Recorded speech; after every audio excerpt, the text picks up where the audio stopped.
தேதி அறிவிச்சது வந்து நான் வரவேற்கிறேன். ஏன்னா இப்போதான் ஒரு ஃபுல் கிளாரிட்டியோட எல்லாராலையும் செயல்பட முடியும். நீங்க 3 முனை போட்டி 4 முனை போட்டி இது எல்லாமே வந்து அடுத்த 2-3 நாள்ல தெளிவாயிரும். ஆனா என்னைக்குமே போட்டி இருக்கிறது அதிமுகவுக்கும் திமுகவுக்கும் மட்டும்தான். இப்போ புதுசா வந்தவங்க நடுவுல வந்தவங்க மேபி மிஞ்சி போன ஒரு டிஸ்டர்பன்ஸ் மாதிரி உருவாக்கலாம் தவிர, பட் அது வந்து கொஞ்சம் பெருசா இருக்கலாம், கொஞ்சம் சிறுசா இருக்கலாம். அது வந்து நம்ம களத்துக்கு வந்த பிறகு ஒரு தேர்தல் சந்திச்ச பிறகுதான் என்னன்னு நம்மளால சொல்ல முடியும்.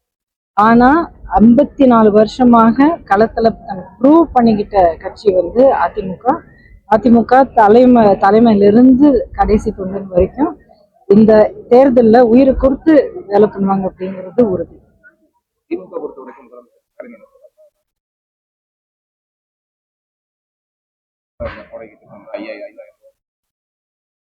சொல்லுங்க இல்லைங்க, நீங்க சொல்றது இந்த லிஸ்ட் எல்லாம் ஓகே.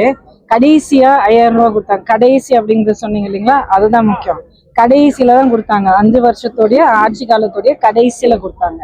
மீதி ஒரு 4 வருஷம் 10 மாசம் என்னாச்சு? அப்ப மக்களா தெரியலையா? இப்போ வந்து இப்போ கூட மக்களா தெரியல ஸ்டாலின் அவர்களுக்கு. இப்போ மக்கள் எல்லாருமே வாக்கு வங்கியா மட்டும்தான் தெரியுறாங்க. அதனாலதான் இந்த கடைசி 3 மாசம் 4 மாசங்கள்ல திடீர்னு எல்லா திட்டங்களும் நினைவுக்கு வருது. இப்ப நீங்க மாணவர்களுக்கு கொடுத்த இந்த மடிக்கணினி திட்டம் எடுத்துக்கோங்க. அம்மா வந்து பள்ளிக்கூட மாணவர்களுக்கு கொடுத்தாங்க.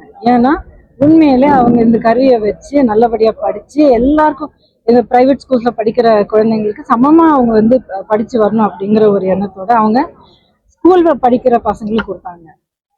இவங்க திமுக ஸ்டாலின் அவர்கள் வந்து எந்த மாணவர்கள் கொடுக்குறாங்க? டிகிரி படிக்கிற, அதுவும் ஃபைனல் இயர்ல இருக்கிற டிகிரி படிக்கிற மாணவர்கள் கொடுக்குறாங்க. ஏன்? ரொம்ப ரொம்ப தெளிவா தெரியுது. ஏன்னா அவங்களுக்கு வந்து வாக்குரிமை வந்திருக்கு. திரும்ப சொல்றேன், மக்கள் வந்து திமுகவுக்கும் ஸ்டாலின் அவர்களுக்கும் வெறும் ஒரு வாக்கு வங்கி மட்டும்தான். ஒரு கூட்டத்தை பார்த்தாங்கன்னா அவங்க வந்து மனிதர்களை பார்க்க மாட்டாங்க, வாக்குகளுடைய எண்ணிக்கை தான் பார்ப்பாங்க. இப்படிப்பட்ட ஒரு மோசமான ஒரு மனிதனுக்கே எதிர்த்த ஒரு ஆட்சியும் ஒரு கட்சியும் ஒரு தலைவர்களும் கண்டிப்பாக தமிழ்நாட்டிலிருந்து அகற்றப்பட வேண்டும். மக்கள் இந்த தேர்தலில் அந்த முடிவு எடுப்பாங்க அப்படிங்கிறது நான் முழு மனதோட நம்புறேன். மக்கள் வந்து எந்த அளவுக்கு நீங்க ஏமாத்தலாம் அப்படிங்கிறதுக்கு ஒரு எல்லை இருக்கு இல்லைங்களா? இப்போ 4.5 வருஷம் வந்து எப்படி போராடி இருக்காங்க. சென்னையில தூய்மை பணியாளர்கள் பெண்கள் வந்து அவங்க எத்தனை மாசமா அவங்க பேச்சு யாராவது கேட்டாங்களா? இதே முதலமைச்சர் வந்து என்னோட மக்களுக்கான இதெல்லாம் செய்யறேன்னு சொன்னாங்களே, ஒரு தடவை கூட இறங்கி வந்து பேசினாரா? அவருடைய அந்த மாளிகையில இருந்து இறங்கி வந்து அவங்க நின்றுட்டு இருக்கிற அந்த மண்ணுலயும் தூசிலையும் அந்த ஆறனுடைய சாக்கடையிலயும் வந்து நின்று கேட்டாரா, அம்மா என்னம்மா பிரச்சனை, என்னால என்ன பண்ண முடியும், பிரச்சனை என்னன்னு அவருக்கு தெரியும். இருந்தாலும் பேச்சுக்காவது கேட்டாரா? இல்ல. அவங்கள வந்து காவல்துறையை ஏவி விட்டு எவ்வளவு மோசமா அவங்கள நடத்தினாங்க அப்படிங்கிறது உலகமே பார்த்திருக்கு. செவிலியார்களுடைய போராட்டம், அங்கன்வாடி ஒர்க்கர்ஸோடைய போராட்டம், ஆசிரியர்களுடைய போராட்டம், எத்தனை போராட்டங்கள், அரசு பணியாளர்களுடைய போராட்டம். இது வந்து ஒரு எல்லையே இல்லை. இவங்க எல்லாம் தான் ஒரு பெரிய அளவுக்கு போன தேர்தல்ல அவங்களுடைய வாக்குறுதிகளை நம்பி அவங்களுக்கு வாக்கு போட்டாங்க, தேர்ந்தெடுத்தாங்க. மக்களை வந்து நான் குறை சொல்லலை. எப்பவுமே மக்களுக்கு ஒரு நல்ல வார்த்தை யாராவது வந்து நம்புற மாதிரி கொஞ்சம் நல்லபடியா சொன்னாங்கன்னா நம்பணும் தான் தோணும். மக்களுக்கு அது ஒரு சகஜமானதுதான். ஆனா நம்புனதுக்கு இவ்வளவு மோசமான ஒரு ஏமாற்றம் கிடைக்கும் அப்படிங்கிறது யாராலையும் ஊழிச்சு பார்த்திருக்க முடியாது.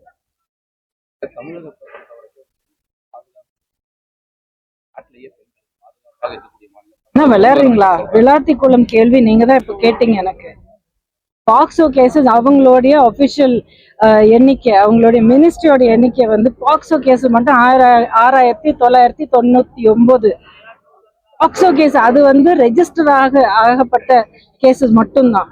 இன்னும் வந்து ஒரு பார்வைக்கு வராத எத்தனையோ கேசஸ் இருக்கும். எத்தனையோ குழந்தைங்களுடைய பாலியல் வன்முறைகளுடைய விஷயங்கள், அதுக்கப்புறம் இளம் பெண்களும் முதியோர்களும், இது வந்து எவ்வளோ ஒரு ஹியூமனிட்டியை வந்து நம்ம எழுந்தோம் அப்படிங்கிற ஒரு நிலையில நம்ம தமிழ்நாட்டில் இருக்கிறோம்.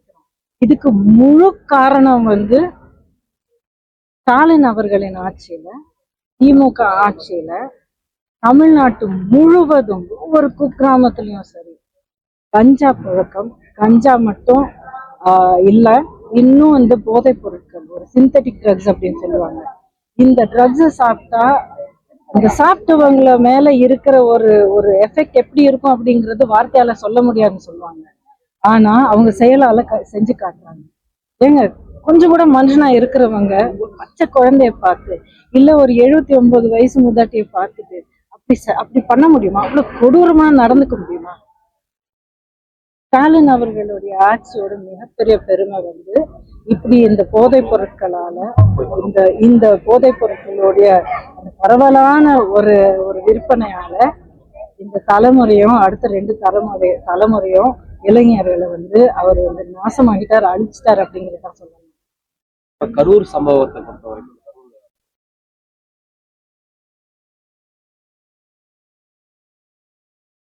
பள்ளி மாணவி இறந்தப்போ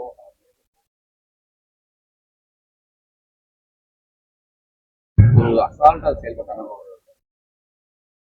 நீங்க கேட்ட இந்த கேள்வியிலேயே திமுக ஒவ்வொரு பொறுப்பாளரோ இல்ல தலைவரோ இல்ல மந்திரியோ யாரா இருந்தாலும் ஒட்டுமொத்தமா அவங்க எல்லாரோடைய பார்வை என்ன அப்படிங்கிறது இதுலயே தெரியுது. அதான் திரும்ப திரும்ப சொல்றேன்னு. திமுகவை பொறுத்த வரைக்கும், ஸ்டாலின் அவர்களுடைய அந்த மந்திரி வர்க்கத்தை பொறுத்த வரைக்கும் மக்கள் எல்லாருமே வாக்கு எண்ணிக்கை மட்டும்தான், வாக்கு வங்கி மட்டும்தான்.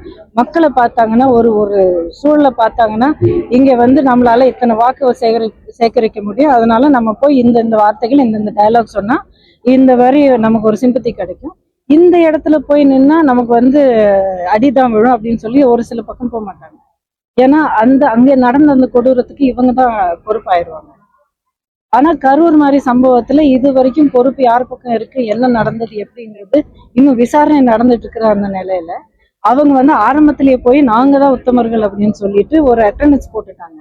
ஏன் மற்ற ஒவ்வொரு இடத்துலயும் இந்த மாதிரி குழந்தைங்களுக்கும் இளம் பெண்களுக்கும் முதியோர்களுக்கும் இவ்வளவு வந்து கொடூரமான ஒரு குற்றங்கள் நடக்குது, ஒரு இடத்துக்கு கூட போய் நின்று அவங்க வந்து என்ன ஆச்சு ஒரு ஆறுதல் சொல்றது விடுங்க, பொறுப்பெடுத்திருக்கீங்களா? இல்ல, திரும்ப திரும்ப அவங்களுடைய செயல்களால உறுதிப்படுத்துறாங்க. திமுகவை பொறுத்த வரைக்கும், ஸ்டாலின் அவர்களுடைய இந்த ஆட்சி, அவருடைய தலைமையை பொறுத்த வரைக்கும் தமிழ்நாட்டு மக்கள் வந்து வெறும் ஒரு வாக்கு வங்கி மட்டும்தான். சொல்லுங்க நீங்க.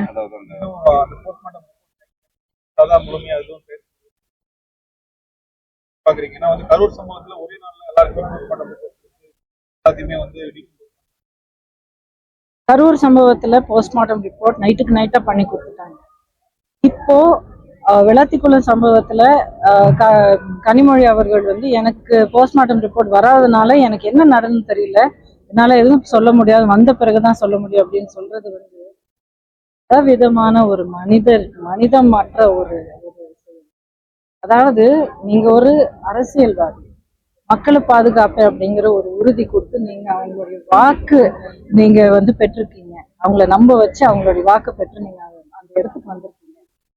நீங்க ஒரு ஒரு வாய்ப்பேச்சுக்காவது நீங்க போய் உங்களால நின்று அங்க ஆறுதல் சொல்லி ஒரு ஒரு ஒரு அளவு கூட பொறுப்பு எடுக்க முடியலன்னா நீங்க எல்லாம் இப்ப உங்களை வந்து எப்படி நீங்க தலைவர்களாக சொல்லுங்க?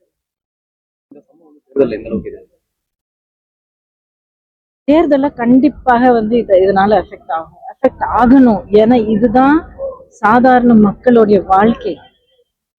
அங்கே ஒரு ஊர்ல நடந்தது எங்க ஊர்ல நடக்காதப்பா அப்படின்னு சொல்லிக்கிறதுக்கு இப்போ வந்து எந்த மக்களாலையும் முடியாது. எல்லா இடத்துலயும் நடந்துட்டு இருக்கு இந்த மாதிரி கொடூரமான குற்றங்கள் வந்து எல்லா ஊர்லயும் நடந்துட்டு இருக்கு, ஒவ்வொரு குக்கிராமத்திலயும் நடந்துட்டு இருக்கு.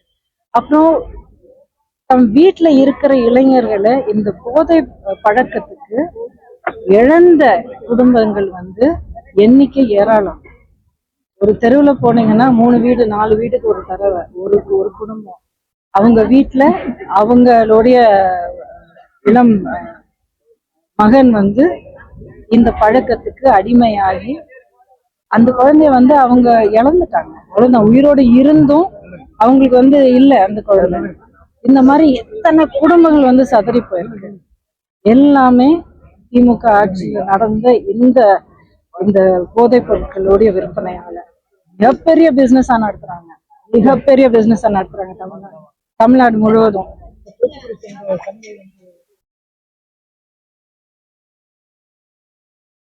மக்கள் மனசுல இருக்கிற அந்த கோபமும் அந்த விழிப்புணர்வும் அந்த ஒரு செயல்லயே தெரியுது இல்லையா உங்களுக்கு? கரெக்ட் தானே? இதனாலதான் நான் திரும்ப திரும்ப சொல்றேன், இவ்வளவு கொடூரமான சம்பவங்கள் நடந்த பிறகு கூட மக்கள் கண் தெளியலன்னா அதுக்கப்புறம் ஒண்ணும் பண்ண முடியாது. ஆனா மக்கள் கண் முழிச்சிட்டாங்க, அவங்க புரிஞ்சிச்சு. தேங்க்யூ.